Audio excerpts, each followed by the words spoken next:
Shalom, puji Tuhan. Kita akan masuk dalam renungan pada pagi hari ini. Mari kita sebelumnya kita siapkan hati kita mau berdoa. Tuhan Yesus, terima kasih kalau hari ini kami boleh mendengarkan firman-Mu.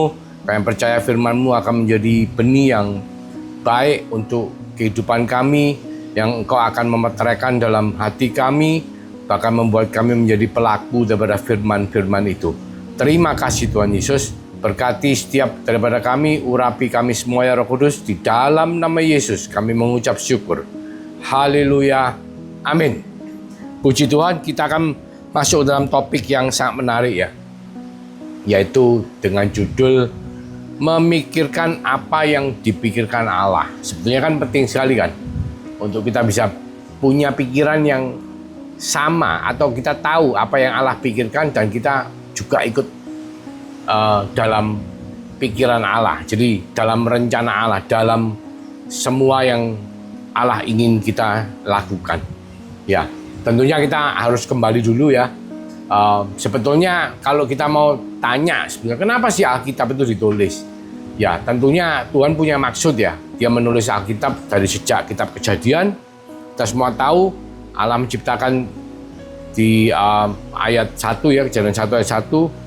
Pada mulanya Allah menciptakan langit dan bumi ya, sorga dan bumi, alam yang tidak kelihatan dan alam yang kelihatan. Dan setelah itu mereka menciptakan mereka dalam arti Allah Tritunggal menciptakan binatang, tumbuh-tumbuhan ya, sampai pada hari yang ke-6 Allah menciptakan manusia. Dan dikatakan manusia itu segambar dan serupa, karena sebetulnya Allah itu ingin supaya manusia ini bisa menjadi wakil Allah di bumi. Pada mulanya ya, Adam diciptakan segambar serupa dan Hawa diciptakan diambil dari Adam ya, dari tulang rusuknya Adam. Dan semua itu baik pada mulanya. Tetapi ketika manusia itu jatuh ke dalam dosa, sebetulnya manusia kan diciptakan Tuhan untuk menjadi wakilnya Tuhan di bumi, sebetulnya untuk mengelola bumi, untuk menjadi wakil Tuhan di bumi, termasuk untuk mengatasi si jahat, karena si jahat ini dibuang. Si jahat yang memberontak, dikatakan ada malaikat Tuhan yang memberontak, membawa sepertiga dari malaikat Tuhan bersama-sama memberontak, membentuk kerajaan maut, yaitu Lucifer. Itu dilemparkan ke bumi oleh Tuhan, dihukum. Nah, si jahat ini sebetulnya harus di-manage, dijaga ya oleh wakil Tuhan. Tapi yang terjadi adalah kita semua tahu bahwa wakil Tuhan ini akhirnya jatuh ke dalam dosa. Manusia pertama Adam jatuh ke dalam dosa dan kehilangan gambar dan rupa Tuhan, kehilangan kemuliaan Tuhan dan dibuang. Nah ini loh, dibuang, diusir dari Taman Eden ya, dibuang oleh Tuhan, sehingga mereka itu yang semestinya harus berkuasa di bumi, tetapi karena mereka jatuh ke dalam dosa, akhirnya kuasa itu dipegang oleh si jahat. Tetapi puji Tuhan, Allah punya rencana keselamatan. Oleh karena itu Allah membuat Musa ya, Musa yang menulis kitab Kejadian sampai menuliskan Alkitab. Jadi Alkitab itu dituliskan, itu merupakan isi hati Tuhan. Jadi sebetulnya isi hati Tuhan itu ada yang general, ada yang spesifik. Yang general tentunya adalah Alkitab. Kenapa Alkitab dibuat? Karena supaya kita semua mengerti asal-usulnya dan mengerti apa yang Tuhan mau dalam kehidupan kita. Ya, pada mulanya kita semua tahu Allah sebenarnya ingin langsung berhubungan dengan setiap manusia.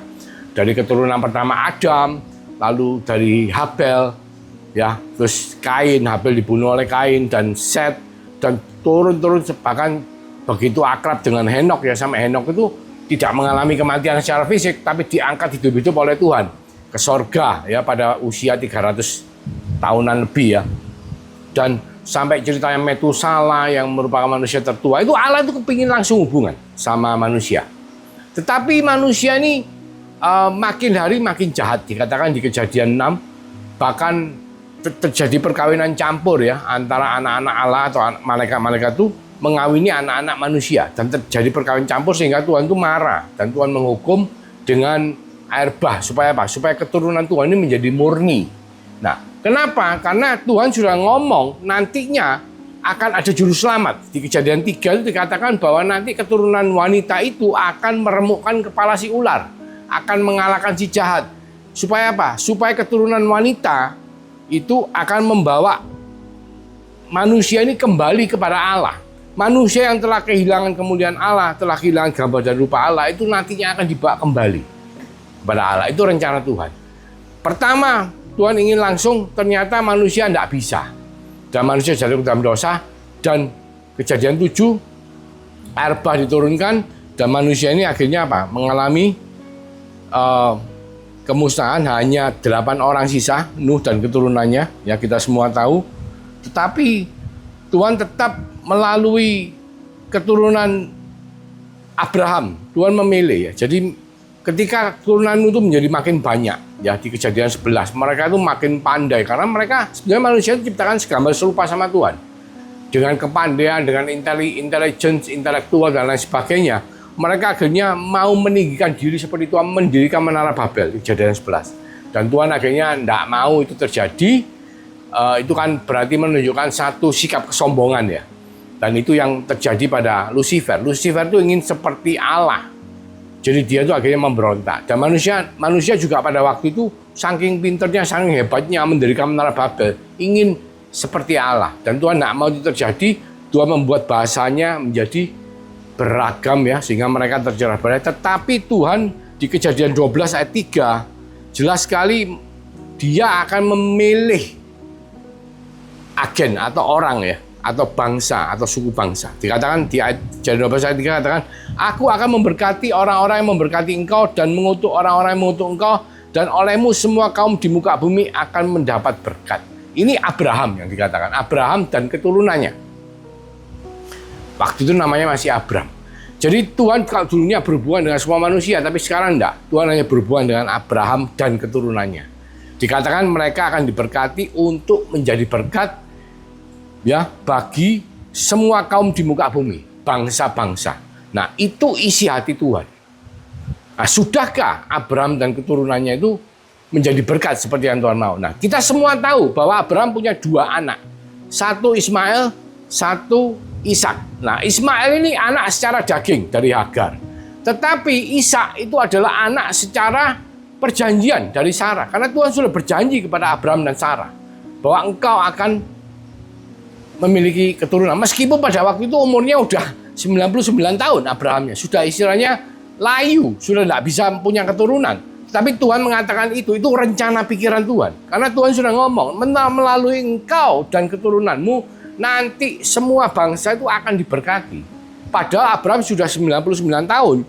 Waktu Tuhan ngomong, kamu akan punya anak, Sarah juga sudah ngomong, waduh tidak mungkin, sudah tidak bisa apa-apa, sudah tua. Ketawa, tapi itu pikiran manusia. Pikiran Tuhan adalah dia telah menunjuk Abraham dan keturunannya untuk menjadi berkat. Secara perjanjian, bukan secara daging. Secara daging yang dilakukan Sarah, waduh, memang tidak mungkin ya. Wes gini aja, ngambil selir, istilahnya ngambil budaknya Hagar untuk dijadikan bisa punya keturunan, dan lahirlah Ismail. Pertama itu ya. Tetapi ternyata Ismail kan bukan seperti yang Tuhan mau. Tuhan ngomong melalui Sarah lah, melalui keturunan perjanjian. Dikatakan bukan melalui daging. Sebab kalau melalui daging, keturunan Abraham hari ini adalah bangsa Israel. Tapi yang kita tahu sekarang hari ini bangsa Israel itu tidak percaya Yesus Kristus sebagai Tuhan dan Juru Selamat. Tetapi menurut perjanjian, barang siapa beriman kepada Yesus Kristus sebagai Tuhan dan Juru Selamat, maka dia akan diselamatkan dan bisa hidup kekal bersama-sama dengan Tuhan. Dan itu adalah keturunan secara perjanjian. Nah, hari ini saudara, kalau kita ingin mengenali pikiran Tuhan secara umum dan secara spesifik, yang secara umum jelas dia ingin supaya melalui keturunan Abraham secara perjanjian bahwa manusia itu akan jadi berkat dan diberkati. Siapa yang diberkati dulu? Ya, kita sebagai keturunan Abraham secara perjanjian.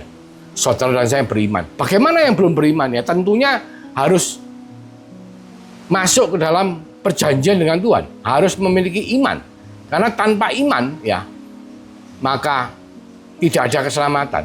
Jadi yang pertama, kita kalau mau memikirkan apa yang Tuhan pikirkan, yang pertama, kita harus mengerti bahwa kita sebagai anak-anak Abraham secara perjanjian, kita itu punya kodrat ilahi, punya kewarganegaraan sorga. Kita bukan hanya sekedar manusia yang lahir di bumi, tetapi kita adalah seperti yang Tuhan ciptakan sebelum Adam jatuh ke dalam dosa, yaitu apa? Memiliki gambar dan rupa Tuhan. Gambar dan rupa Tuhan itu seperti apa? Ya, kita adalah makhluk-makhluk ilahi. Karena apa? Barang siapa percaya kepada Yesus Kristus sebagai Tuhan dan Juru Selamat, maka dia akan dimeteraikan oleh Roh Kudus Tuhan. Oleh Roh itu kita akan memanggil Allah sebagai Abba, Bapa. Jadi saudara dan saya yang beriman, pertama kita dipulihkan oleh Tuhan. Kalau kita mau tahu bagaimana pikiran Tuhan, kita harus tahu bahwa Tuhan ingin supaya semua orang itu diselamatkan. Bagaimana caranya? Ya bukan secara jasmani menjadi keturunan Abraham, enggak. Tetapi secara perjanjian. Melalui iman kita kepada Yesus Kristus sebagai Tuhan dan Juru Selamat, maka Tuhan akan memeteraikan Roh Kudusnya dalam kehidupan saudara dan saya. Dan kita semua sebagai makhluk ilahi, memiliki kodrat ilahi, kodrat yang Tuhan sudah tentukan. Ya, gambar dan rupanya, yaitu makhluk yang punya kemuliaan Tuhan. Maka kita, status kita adalah warga kerajaan sorga. Ya tentunya saudara tahu, kalau kita warga kerajaan sorga berarti apa? Berarti ya sama gambarannya seperti saya dulu waktu pernah sekolah di Amerika. Saya warga negara Indonesia, tapi saya tahu satu hari saya enggak mau tinggal di Amerika. Saya mau pulang ke Indonesia. Jadi otomatis saya dengan segala keterbatasan saya berusaha untuk misalnya di Amerika ya saya belajar. Tapi saya tetap persiapan nanti akan pulang ke Indonesia. Saya memikirkan di Indonesia perkembangannya bagaimana. Ya zaman itu tidak seperti sekarang. Saudaraku, sekarang sudah ada internet ya. Kita bisa searching di Google, cari tahu Indonesia. Zaman itu enggak. Kita harus telepon, tanya gimana kondisinya dan lain sebagainya, baca berita dari koran, saudaraku ya. Bukan dari news ya, dari koran ya. Koran itu kan kadang-kadang mungkin agak lambat, tetapi itu yang saya lakukan. Jadi saya mempersiapkan. Saya selagi di Amerika, saya belajar menuntut ilmu, mencari koneksi untuk saya nanti kembali ke Indonesia. Dan akhirnya pada hari-harinya saya kembali ke Indonesia. Demikian pula dengan saudara dan saya. Kita sebagai warga kerajaan sorga, kita tidak boleh hanya berpikir mengenai hidup di bumi. Hidup di bumi ini adalah kita mempersiapkan untuk kita nanti kembali pulang ke sorga. Karena tidak ada dari satupun dari kita yang tidak kembali bersama-sama dengan Tuhan. Amin.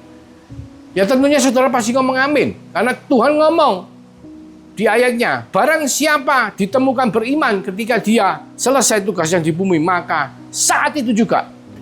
Ya, kalau dulu di perjanjian lama sebelum Yesus Kristus mati di atas kayu salib, orang mati masuk ke Firdaus dalam masa penantian. Kalau beriman ke pangkuan Abraham ya, kalau enggak ya di seberang. Tetapi hari ini karena kematian Yesus Kristus di atas kayu salib, tirai bait Allah terbelah menjadi dua. Barang siapa mati dengan iman di dalam Tuhan, maka dia saat itu juga akan bersama-sama dengan Tuhan, bersama-sama dengan Allah. Jadi tidak ke Firdaus lagi. Firdaus sudah kosong, dikosongkan oleh Tuhan. Tuhan mengangkat semua yang beriman kepadanya bersama-sama dengan Bapak Abraham masuk ke dalam sorga tingkat 3 bersama-sama dengan Tuhan. Nah, penting saudaraku bahwa kita selama kita hidup sekarang ini, selagi kita punya waktu, kita sadar identitas diri kita, yaitu apa? Kita sebagai anak-anak Allah, sebagai warga kerajaan sorga, kita harus mempersiapkan seperti apa yang dipikirkan Allah. Bahwa nantinya kita ini apa? Sebagai anak-anak Abraham secara perjanjian, kita diberkati untuk menjadi berkat bagi semua kaum. Ya, bagaimana yang dimaksud dengan menjadi berkat? Ya, tentunya kita tahu ya. Pertama ya, jadi berkat ya secara simpel ya. Kita kalau di keluarga, ya kalau ada kita, orang merasa, wah orang ini enak ya, seneng nolong orang, seneng bantu orang, itu jadi berkat. Ya, secara umum. Secara spesifik banyak sekali jadi berkat itu. Jadi istilahnya jadi orang ndak mencekno istilahnya ya, tapi jadi orang itu nyenengno, itu jadi berkat. Tapi yang lebih penting lagi, bukan cuma sekedar berkat jasmani, bukan sekedar berkat puji-pujian, tetapi berkat yang kekal. Yaitu apa? Yaitu kita memberitakan kabar baik, memberitakan Injil. Supaya apa? Supaya hidup kita berbuah. Karena apa? Amanat agung Tuhan, ya yang kita tahu di Matius 28 ayat 19-20 mengatakan, karena itu sebelum Tuhan Yesus naik ke surga, kata-kata terakhir yang merupakan amanatnya, dikatakan amanat agung karena amanat Tuhan yang paling besar. Pergilah, jadilah semua bangsa muridku, dan baptislah mereka dalam nama Bapa dan Anak dan Roh Kudus.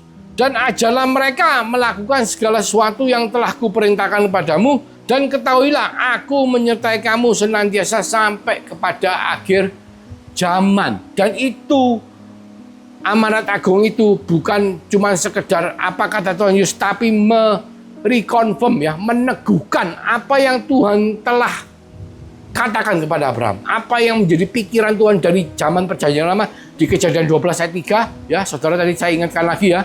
Kejadian 12 ayat 3 mengatakan, aku akan memberkati orang-orang yang memberkati engkau, Abraham ya, dan mengutuk orang-orang yang mengutuk engkau. Dan olehmu semua kaum di muka bumi akan mendapat berkat. Dan berkat yang paling besar itu apa? Duit. Oh ya enggak. Duit mungkin bisa membantu kita untuk melewati beberapa bagian dari kehidupan.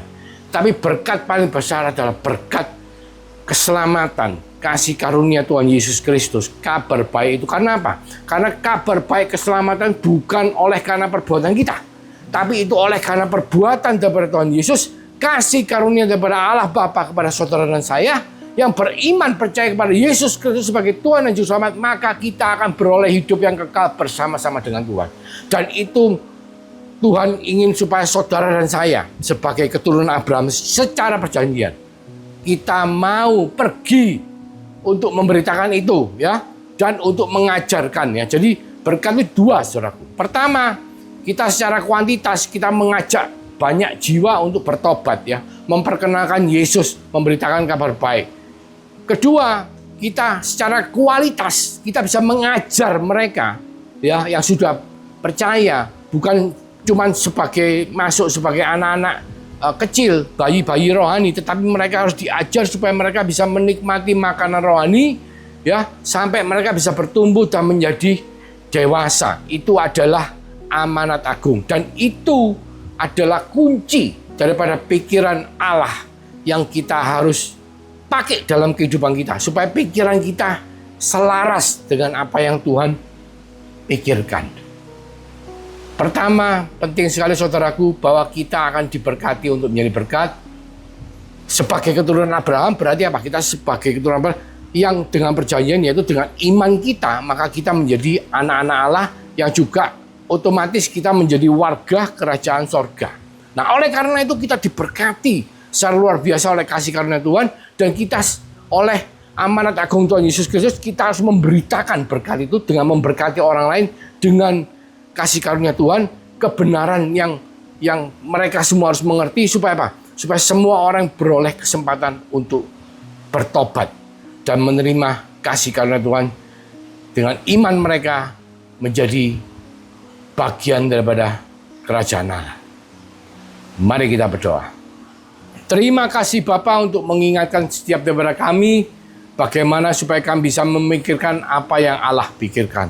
Yaitu pertama, Allah rindu supaya semua anak-anaknya boleh dikembalikan gambar dan rupanya menjadi seperti Adam-Adam sebelum jatuh ke dalam dosa. Yaitu apa? Dengan iman kepada Yesus sebagai Tuhan dan Juru Selamat, maka kita semua akan dipulihkan, akan menjadi bagian daripada kerajaan surga, akan menjadi anak-anak Allah yang oleh karena meterai Roh Kudus kita akan memanggil Allah sebagai Abba, Bapa. Dan oleh karena kita sebagai warga kerajaan surga, Tuhan minta kita menjadi berkat, yaitu apa? Dengan mengemban amanat agung, berbuah dalam kehidupan kekristenan kita untuk memenangkan jiwa-jiwa, bahkan juga untuk mengajar mereka menjadi murid atau pengikut-pengikut Kristus, sehingga mereka mengalami pertumbuhan rohani. Bukan saja secara jumlah kuantitas, tapi juga secara kualitas. Tuhan sudah punya pikiran jelas sekali dari perjanjian lama sampai pada amanat agung. Berkati setiap daripada kami yang mendengar dengan kasih karunia daripada Tuhan Yesus Kristus, dengan urapan Roh Kudus yang menyertai setiap daripada kami selama-lamanya, yang selalu melindungi, menuntun, memberkati, membuat setiap daripada kami punya kemampuan kuasa untuk memberitakan Injil dan berbuah. Mulai hari ini sampai Tuhan Yesus datang untuk yang kedua kalinya, bahkan sampai Maranatha. Kami semua yang percaya di dalam nama Yesus sama-sama mengatakan haleluya, amin. Tuhan Yesus memberkati.